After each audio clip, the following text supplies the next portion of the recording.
Я Хоськин Анатолий Леонидович, мне 67 лет. Вот, я отседа сам здесь, родом отседа. С Полеев. Полеей, да. Родился, в школу ходил здесь все. Вот. Ну, дед у меня, вот, рассказы деда. Вот, дед Первую мировую воевал. Вот, дед имел 4 георгиевских креста, ему офицеры честь давали, да, отдавали. Вот, так это самое, до войны их это перевозили, они что-то на хуторах жили. Вот, перевозили в деревню, сгоняли их всех. Вот. Ну, а сюда, в это место, возили на расстрел.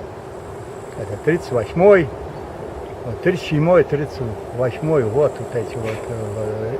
Здесь оцепление всегда было, дед рассказывал, сюда не подпускали никого. Вот расстреливали, стягивали в ямы. На место это солдаты тягали елки с зерном. Вот, закладывали, чтобы ничего не было видно. А они, ну тогда дед был, шел такие нормальные, да, учили, где-то под 40 лет ему было. Они из деревни ходили туда кругом, сюда не пускали, где же было оцепление вообще. А можно было пройти от озера, оттуда, берегом озера. А озеро как называется?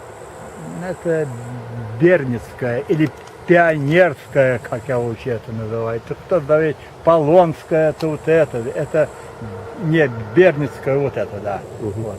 И вот от седа вот они заходили, ну, смотрели. И вот после этого расстрела вот, дед рассказывал, они приходили, бывало сюда, ну, не один ходил, одному жутко ходить, страшно. Как говорить, ельник шевелился, что раненые были, вот, а их живьем, так, дерн на их ложили и все. Вот так вот это делали, вот, это наши. И сколько тут примерно эта площадь?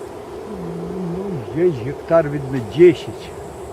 Это на этом месте расстреливали? Да, здесь, но такая площадь от речки там метров 50 и от озера метров 50. Вот это вся вот такая вот вся, вот все, вот это весь вот ельник, который тут, а его сколько вырезали тут, весь это вырос на костях.